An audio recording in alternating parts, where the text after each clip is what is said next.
लेकिन आपके काम की बात ही करूंगी।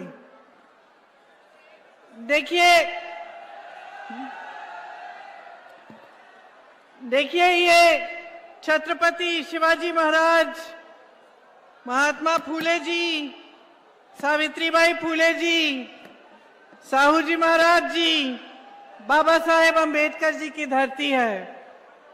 महान धरती है ये। बिरसा मुंडा जी की, टंटिया मामा, राघोजी भागरे, गुलाम महाराज जी की, उनके संघर्ष की, उनके सिद्धांतों की धरती है। इस धरती का एक बहुत गहरा महत्व है हमारे देश की संस्कृति में, हमारे देश की राजनीति में, और हमारी देश की एक तरह से हमारे देश की आत्मा में। जो आज हमारा देश है, एक लोकतंत्र है, हमारा मजबूत संविधान है, इसकी नींव इन्हीं की सोच से डली है, इन्हीं के कार्यशैली से डली, और ये इस महान इतिहास से एक मार्गदर्शक धरती रही है महाराष्ट्र की। राजा विक्रमादित्य शाह गोंड जी, रानी दुर्गावती बाई जी, बापूराव शेडमाके जी, पूर्व सीएम मारोतराव कन्नमवार जी, श्री वसंतराव नायक जी, सुधाकर राव नायक जी, इन सब की कर्मभूमि है। मैं जब अपना भाषण तैयार कर रही थी, मैं सोच रही थी कि इतने सारे महापुरुष हैं, इतनी महान महिलाएं आपके प्रदेश की गिनती भी नहीं हो सकती उनकी। और अगर सबके नाम पढ़ती तो मैं कम से कम 5 मिनट के लिए सिर्फ उन महापुरुषों के नाम पढ़ती जिन्होंने हमारी आजादी में की लड़ाई में भूमिका दी, जिनकी लड़ाई से, जिनके संघर्ष से आज हम आजाद हैं। तो ये आपकी धरती है। इसने मार्गदर्शन दिया है पूरे देश को, हमेशा नींव डाली है देश के संविधान की। धार्मिक कट्टरता के विरोध विचारधारा की धरती है। समानता, एकजुटता यहीं से उभरी है। आप सब जानते हैं कि यहाँ के संतों ने हमेशा एकजुटता की बात की, और हमारे देश की जो राजनीति है वह भी उसी एकजुटता पर ही बनी है कि ये देश एक रहेगा तभी हम अच्छी तरह से आगे बढ़ पाएंगे। कभी भेदभाव नहीं हुआ, कभी सरकारों ने ये नहीं कहा कि भाई हम सिर्फ एक प्रदेश का विकास करेंगे या सिर्फ एक इलाके का विकास करेंगे, क्योंकि जितने भी नेता रहे उन सब नेताओं ने हमेशा सोचा कि जो हमारा संविधान है उसने जो शक्ति दी है जन जन को, उस जन जन का प्रतिनिधित्व पूरे देश भर में होना चाहिए।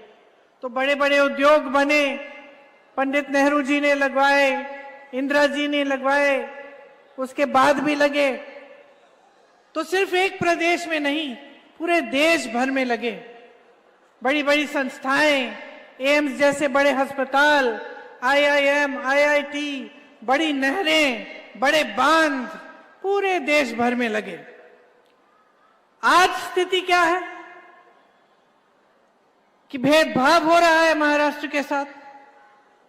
जो यहां पे इंडस्ट्रीज लगनी थी, जो बड़े बड़े उद्योग लगने थे, वो आस्ते आस्ते यहां से बाहर जा रहे हैं। आपने देखा होगा कि यहां से इन्होंने बड़ी बड़ी कंपनियां, सेमीकंडक्टर का प्रोजेक्ट महाराष्ट्र में आ रहा था, वो चले गया गुजरात। एयरबस का प्रोजेक्ट महाराष्ट्र में आ रहा था, वो भी गुजरात चले गया। सैफरन प्रोजेक्ट आ रहा था, वो भी गुजरात चले गया। बल्क ड्रग पार्क प्रोजेक्ट, वो भी प्रदेश से बाहर चले गया। तो जितने रोजगार बनने थे, जितनी इंडस्ट्री आनी थी, वो आस्ते आस्ते महाराष्ट्र से बाहर चली जा रही है। लगभग 10 लाख करोड़ का निवेश यहां से हटा है। 8 लाख नौकरियां महाराष्ट्र से बाहर चली गई हैं। 6,000 से ज्यादा कंपनियां बंद हो चुकी हैं। ये आज महाराष्ट्र की स्थिति है। बड़े बड़े नेता आते हैं भाजपा के, शिवाजी महाराज जी का नाम लेते हैं, बातें बहुत बड़ी बड़ी करते हैं, साथ साथ शिवाजी महाराज जी का अपमान भी हो रहा है। उनकी प्रतिमा का शिलान्यास 7 साल पहले मोदी जी ने लगवाया। किसी ने पूछा क्या हुआ? वो प्रतिमा बनी ही नहीं। आस्ते आस्ते उसका काम बंद किया गया, उसका निर्माण ही बंद हो गया। संसद के बाहर उनकी प्रतिमा थी, वो हटाई गई। सिंधुदुर्ग की जो प्रतिमा बनी उसकी हालत देखिए, दह गई। इतना भ्रष्टाचार था कि उसके बनाने में भी भ्रष्टाचार किया। लेकिन हां, मंच पर नाम जरूर लेंगे। असली सम्मान नहीं है, इनकी बातों में गहराई नहीं है, सिर्फ नारेबाजी है। बड़े बड़े नारे देते हैं। एक है तो सेफ है। सेफ अंग्रेजी का शब्द है, इसके 2 मायने होते हैं अंग्रेजी में। एक तो होता है सेफ जो सुरक्षित होता है, दूसरा होता है सेफ जो तिजोरी होती है। और पूरा देश जानता है मोदी जी कि आपके राज में एक ही सेफ है, अडानी जी, और वही अडानी जी आपकी तिजोरी भी रखते हैं। इनके राज में ना किसान सुरक्षित है, ना मजदूर सुरक्षित है, ना मेरी बहनें सुरक्षित हैं, ना यहाँ के उद्योग सुरक्षित हैं। क्या सुरक्षित है? सिर्फ खोखले नारे देते हैं, चुनाव के समय आ जाते हैं, बड़ी बड़ी बातें करते हैं, चुनाव के बाद कुछ होता नहीं है। दूसरी तरफ आप कांग्रेस की सरकारों को देखिए, जहां जहां कांग्रेस की सरकार बनी हमने गारंटी दी। हमने कहा चुनाव के बाद हम इन गारंटियों को, आपको गारंटी देते हैं हम ये चीजें करेंगे। आप कर्नाटका में फोन लगाइए, तेलंगाना में फोन लगाइए, हिमाचल में पूछिए, जो गारंटी हमने दी वो चुनाव के 1 दिन बाद से लागू होनी शुरू हुई। यहां छत्तीसगढ़ के पूर्व मुख्यमंत्री जी बैठे हैं, बघेल जी से पूछिए, जब इनकी सरकार बनी थी तो कांग्रेस ने ये कहा था कि किसानों के कर्ज माफ करेंगे। बघेल जी, सच है कि नहीं कि 24 घंटों के अंदर अंदर आपने किसानों के कर्ज माफ करना शुरू किया? 24 घंटों के अंदर अंदर। तो जो हम कह रहे हैं वो एक जमीनी बात है, वो सच्चाई की बात है। हम कहते हैं कि हम कुछ करके दिखाएंगे, तो चुनाव के बाद जैसे ही सरकार बनती है वो काम शुरू हो जाता है। उसके विपरीत भाजपा की विचारधारा है, भाजपा की सोच है। ये सोचते हैं कि यहां मंचों पर कुछ भी कह सकते हैं, लेकिन कुछ करने की जरूरत नहीं है, उस पे खरा उतरने की जरूरत नहीं है, कि कोई जवाबदेही है ही नहीं जनता के प्रति, कि जब चुनाव आएगा तो हम ऐसे ही नारे दे देंगे, जनता का जो ध्यान है उसको बांट देंगे, इधर उधर कर देंगे, धर्म के आधार पर कुछ कह देंगे, जाति के आधार पर कुछ कह देंगे, जनता के जज्बात ऊपर उभर जाएंगे, जनता का ध्यान भटक जाएगा और हम चुनाव जीत जाएंगे। तो एक जो जवाबदेही होती थी, जो हमारे संविधान ने बनाई, संविधान में लिखी हुई है कि वोट आपका है, शक्ति आपकी है, आप बदलाव ला सकते हो, जनता के प्रति जवाबदेही होगी हर नेता की, हर प्रधानमंत्री की, हर मंत्री की, वो इन्होंने आस्ते आस्ते 10 सालों में वो परंपरा छोड़ दी है और वो जवाबदेही खत्म होने जा रही है।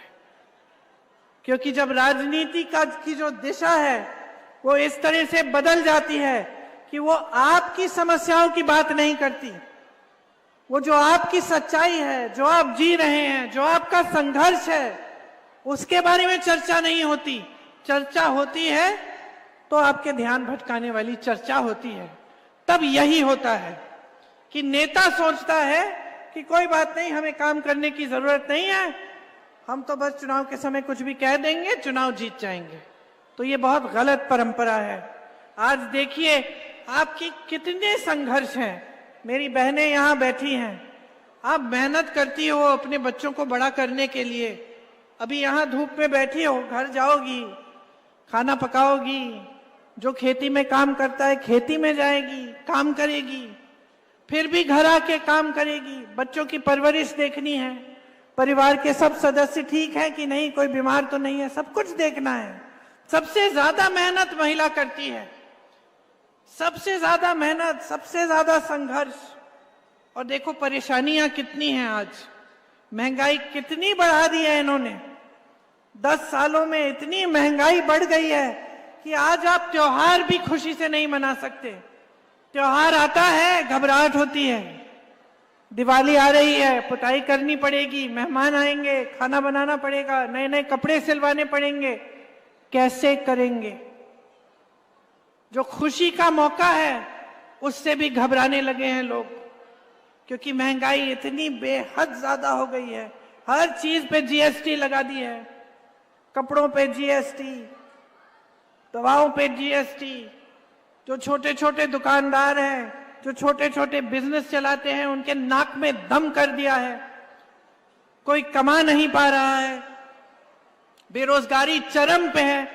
आप बच्चों को पढ़ाते लिखाते हो, मेहनत करते हो। आज देखो ये जमाना नहीं रहा कि कोई गरीब परिवार का है, गांव में है, तो सोचता है कि चलो 8वीं तक पढ़ा देंगे और बस। ये जमाना नहीं रहा। आज गरीब से गरीब परिवार में, पिछड़े से पिछड़े इलाके में कोई चले जाए, देखे गरीब से गरीब परिवार में माँ बाप चाहते हैं कि ये बेटा पढ़ेगा लिखेगा, अच्छी इसका अच्छा भविष्य बनेगा, और कुछ भी करते हैं उसकी पढ़ाई लिखाई के लिए।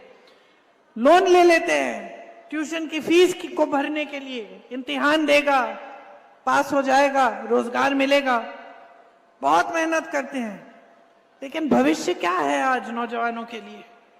इम्तिहान देते हैं तो उसमें भी कुछ घोटाला हो जाता है, गड़बड़ हो जाती है। माँ बाप पढ़ाते हैं लिखाते हैं, मेहनत करते हैं, रोजगार नहीं मिलता, नशे का शिकार बन जाता है। तो सरकार की सबसे पहली नीति तो यही होनी चाहिए कि मजबूत रोजगार दिलवाए, कि जो आप मेहनत कर रहे हैं उसका हम समर्थन करें, सरकार समर्थन करे, आपको आगे बढ़ाए।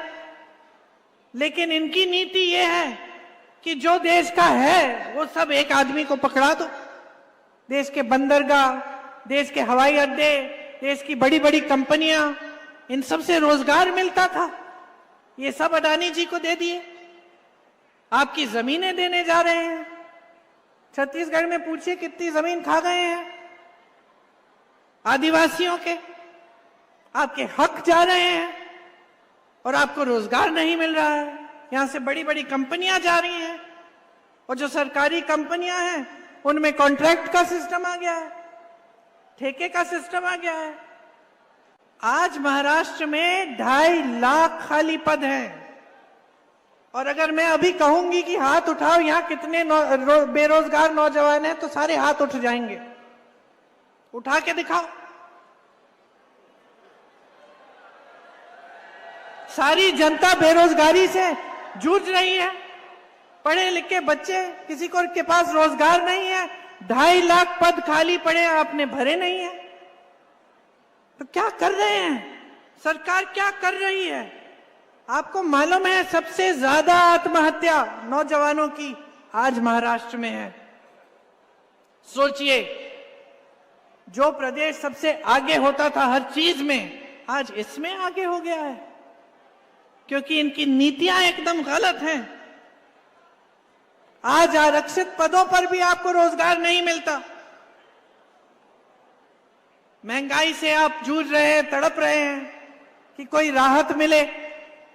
बेरोजगारी से आप जूझ रहे हैं, और सरकार क्या करती है? 2.5 सालों से इनकी सरकार रही है, और 10 सालों से ज्यादा हो गए हैं केंद्र में। महाराष्ट्र में 2.5 साल हो गए हैं जब से इन्होंने सरकार चुराई आपकी। और क्या किया इन्होंने? कुछ नहीं। अब चुनाव आने लगा, बहनों ध्यान से सुनो, ध्यान से सुनो।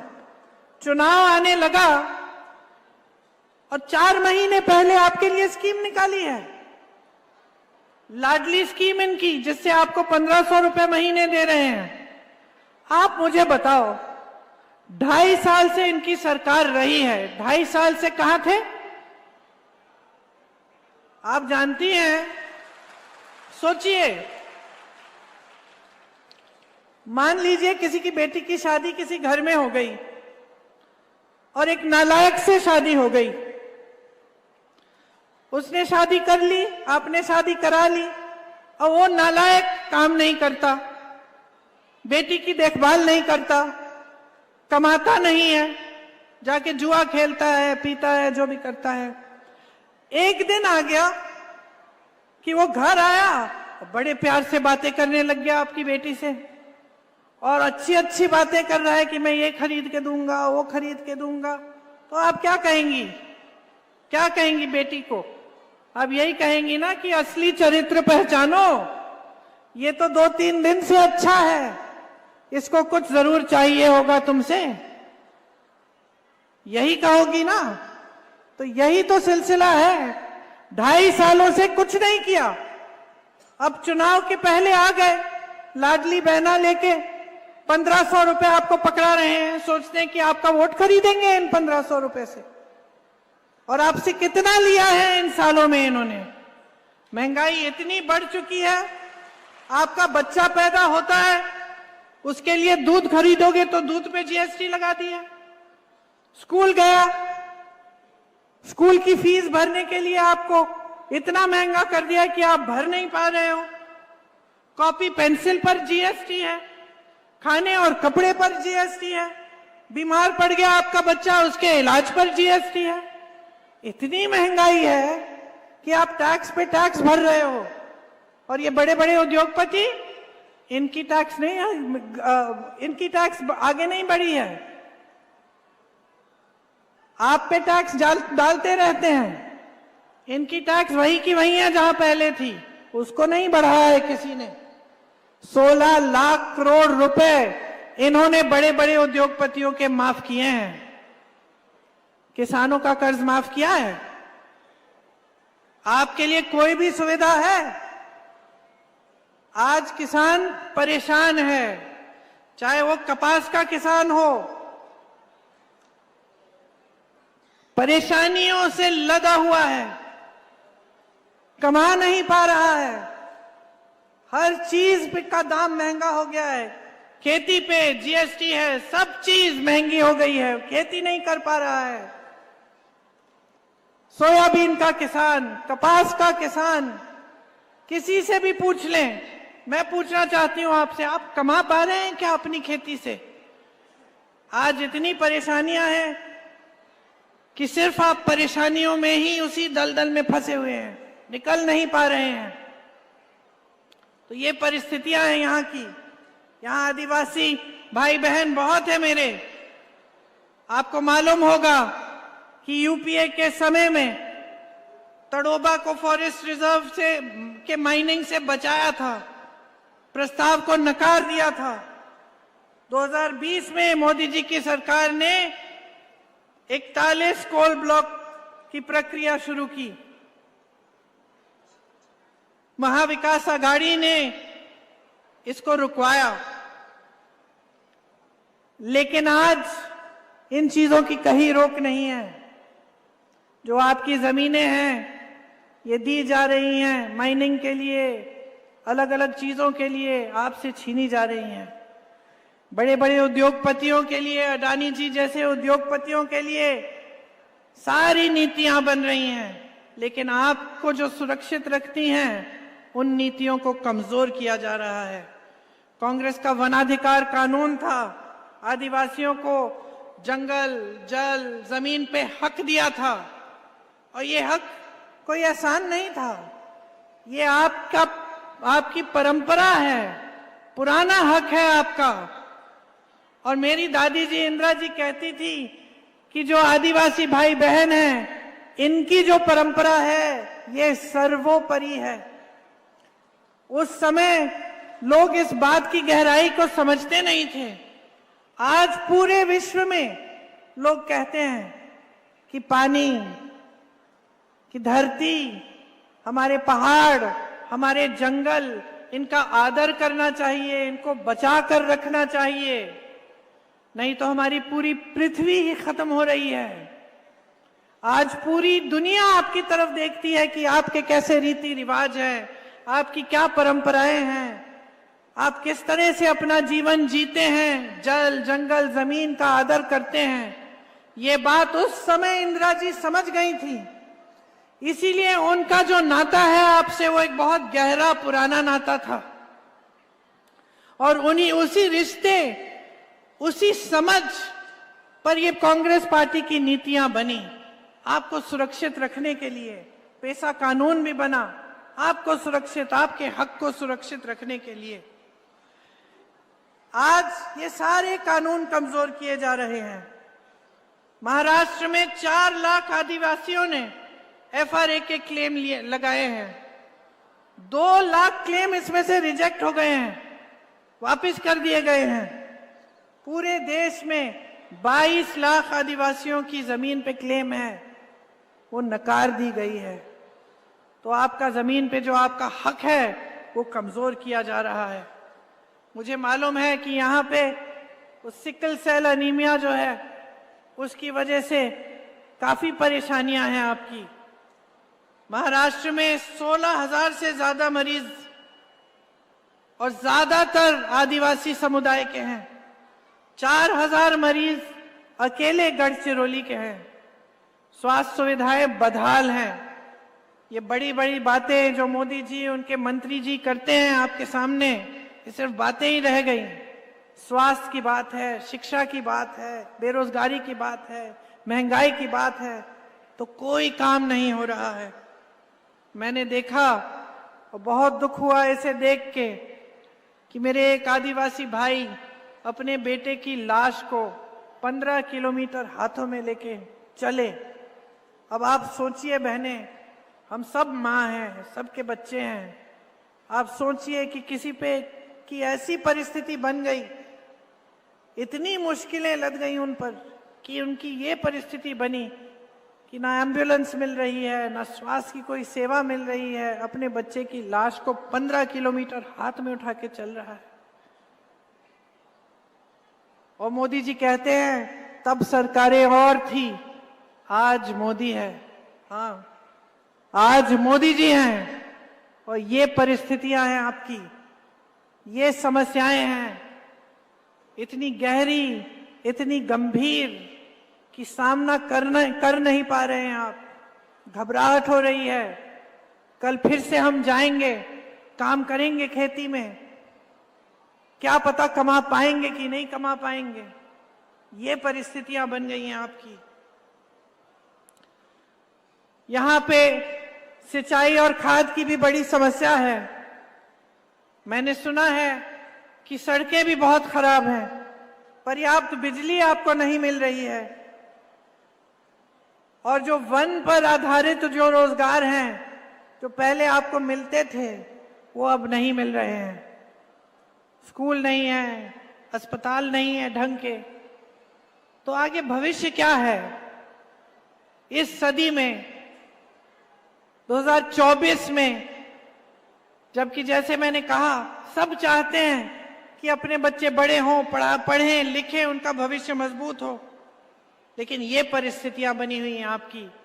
यहाँ के मेरे बंगाली भाई बहन जिनको 1971 में इंदिरा जी ने जिनका पुनर्वास कराया, आज उनकी भी बड़ी समस्याएं हैं।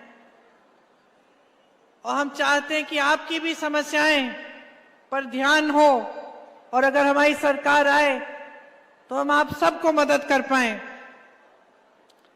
मैंने किसानों का जिक्र किया था, आपको याद होगा कि कपास का रेट कितना होता था कांग्रेस के समय में, 8,000 रुपए मिलते थे, अभी 6,000 रुपए हैं। कपास का आयात करके आपके कपास का दाम घटाया है। ये हैं इनकी नीतियां। 10 सालों से सोयाबीन का रेट का जो दाम है वो बढ़ा नहीं है।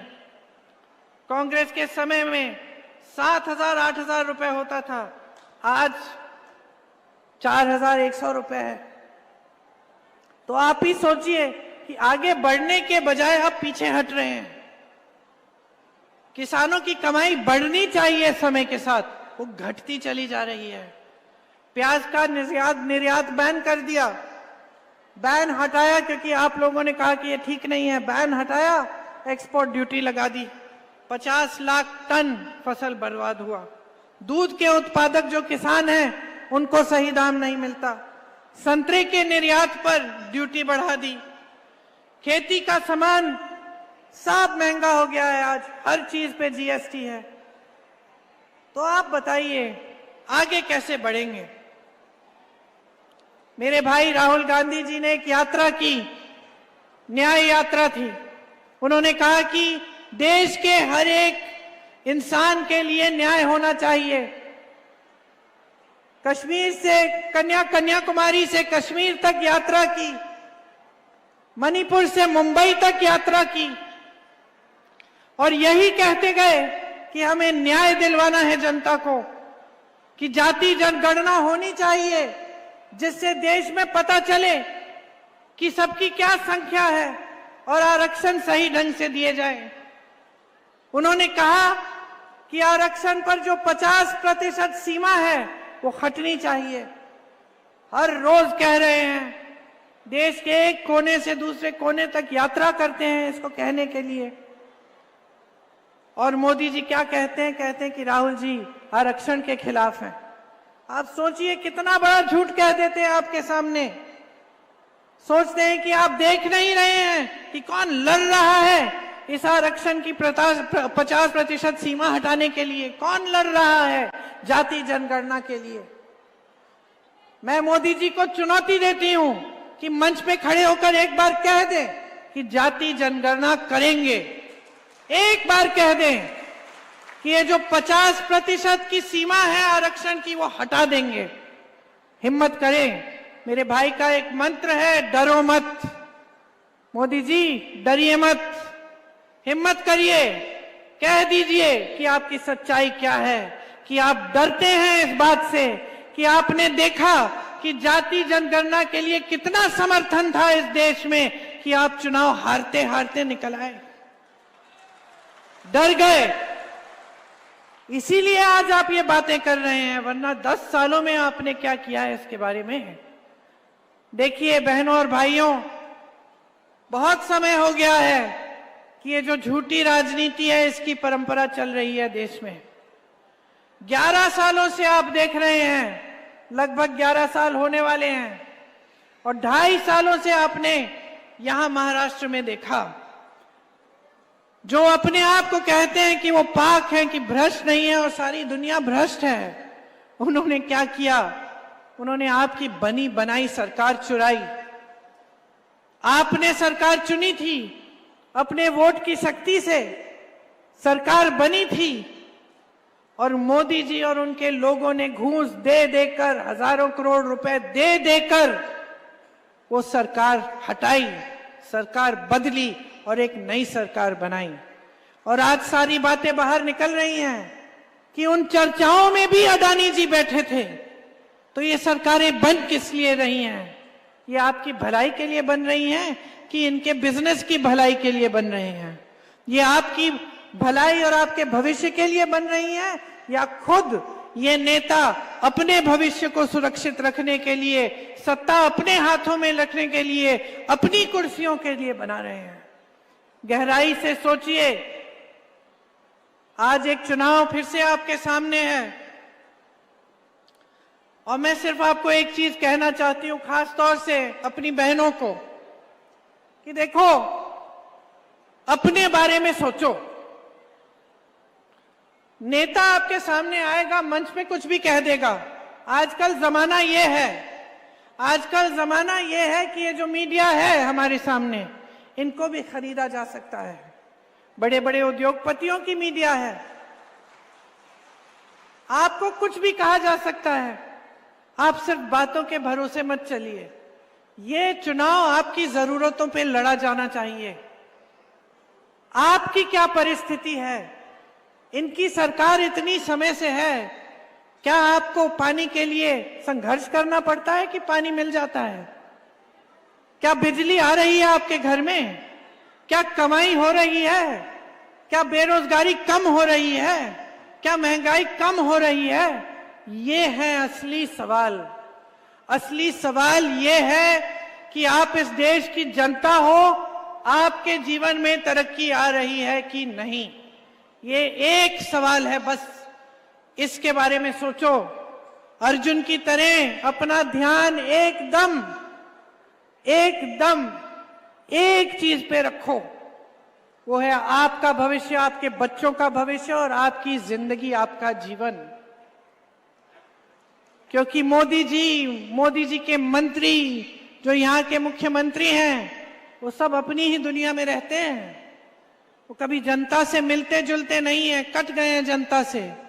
उनको पता भी नहीं है कि आपके संघर्ष क्या है। वो तो सिर्फ मंच पे आके अच्छे अच्छे भाषण देके, नए नए नारे देके चले जाते हैं। जीवन तो आप जी रही हैं, आप जी रहे हो। खेती में रोज काम करते हो, कमा नहीं पा रहे हो। घर जाती हो, बच्चे को खाना खिला नहीं पा रही हो, भूखी सोती हो, क्योंकि देखती हो कि सबने खाना खा लिया है, चलो मैं छोड़ दूंगी, मैं कल खा लूंगी। ये परिस्थिति नहीं होनी चाहिए आपकी।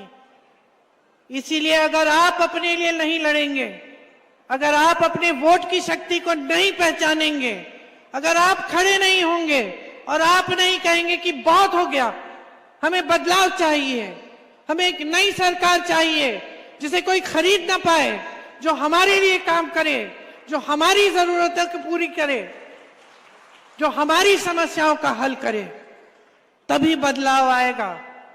और सबसे बड़ी शक्ति मेरी बहनों आपकी है, सबसे बड़ी शक्ति। ये कभी मत समझो कि आप कमजोर हो। इस देश की आधी आबादी हो, कमजोर नहीं हो, इस देश की शक्ति हो, इस देश के भविष्य को बनाने वाली हो।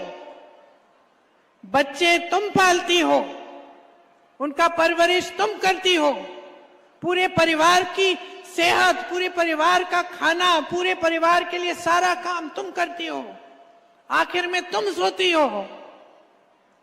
ये देश तुम्हारा है, बशर्ते अपनी शक्ति को समझो, अपने आप को कमजोर मत समझो। ये समझो कि इस देश की महिला इस देश की रीढ़ की हड्डी है।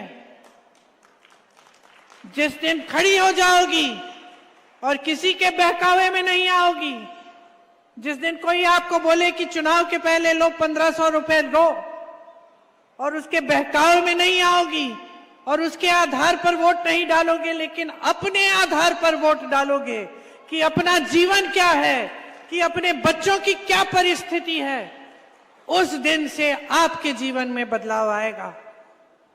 हमारी कुछ गारंटियां हैं महाविकास आघाड़ी की। उसमें हम कह रहे हैं कि हर महीने महिलाओं को 3000 रुपए देंगे, लेकिन हम चुनाव के आधार पर नहीं कह रहे हैं, हम आपके प्रति सम्मान के आधार पर कह रहे हैं। हम जानते हैं कि समाज का बोझ आप उठाती हो अपने कंधों पर, हम जानते हैं। इसीलिए हम कह रहे हैं कि 1500 काफी नहीं है, 3000 रुपए आपको मिलने चाहिए, और आपके पास छोटी सी अपनी रकम होनी चाहिए, जो जब आप खर्चना चाहें, जब आपको जरूरत पड़े, आपके हाथों में हो। और ये काम सरकार बनने के अगले दिन से शुरू होगा।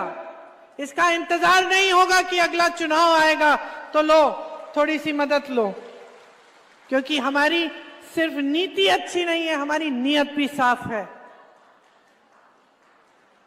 इसके साथ साथ 25 लाख की हम स्वास्थ्य बीमा देना चाहते हैं। राजस्थान में कांग्रेस की सरकार थी, 25 लाख का स्वास्थ्य बीमा वहां पे दिया गया, और मैं ऐसे लोगों से मिली जिनका कैंसर का ऑपरेशन, हार्ट का ऑपरेशन, बड़ी बड़ी जो बीमारियां थी, उनका पूरा इलाज मुफ्त में हुआ इस बीमा की वजह से। हम ये महाराष्ट्र में करना चाहते हैं, ताकि जब कोई बीमार पड़े तो आपको घबराहट ना हो, आप जाने कि हाँ 25 लाख तक बीमा है, इलाज हो जाएगा। किसानों के लिए 3 लाख रुपए तक कर्ज माफ किया जाएगा। नियमित कर्ज चुकाने पर 50,000 रुपए का प्रोत्साहन मिलेगा। सोयाबीन का जो एमएसपी है, न्यूनतम समर्थन मूल्य, वो 7,000 रुपए प्रति क्विंटल होगा प्लस बोनस। कपास के लिए आपको सही दाम मिलेगा और प्याज के लिए उचित दाम तय करने के लिए एक कमेटी बनाई जाएगी ताकि प्याज के लिए भी आपको उचित दाम मिले। यहाँ पे जो नौजवान हैं जिन्होंने हाथ उठाया कि बेरोजगार हैं, ये जो 2.5 लाख पद खाली हैं इनके राज्य में, इनको पूरा करने के लिए इनको भरने का काम महाविकास आघाड़ी की सरकार करेगी।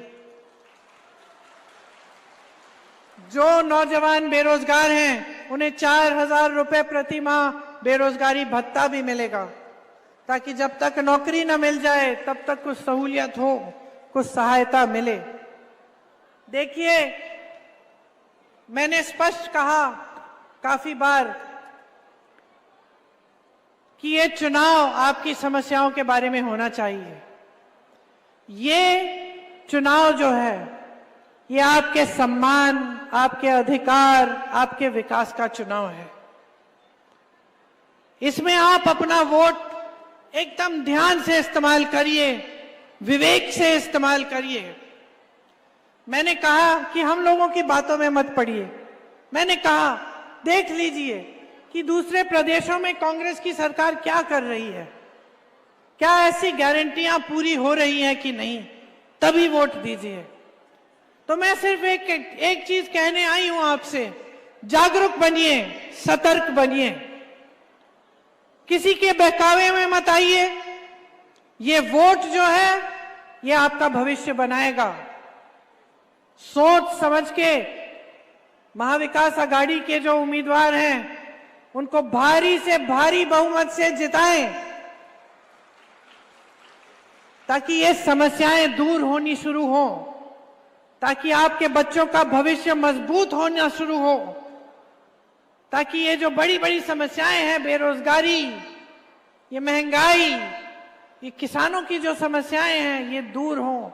ऐसी सरकार बने जिसकी नीति आपके लिए बने, किसी बड़े उद्योगपति की खाल बचाने के लिए नहीं, लेकिन आपके भविष्य को मजबूत बनाने के लिए बने। आपने बहुत शांति से और ध्यान से मेरी बातें सुनी, इसके लिए मैं धन्यवाद देती हूं। और मेरी आशा है कि चुनाव के दिन आप इन बातों को याद रखेंगे कि ये चुनाव आपका चुनाव है, संविधान का चुनाव है, इस देश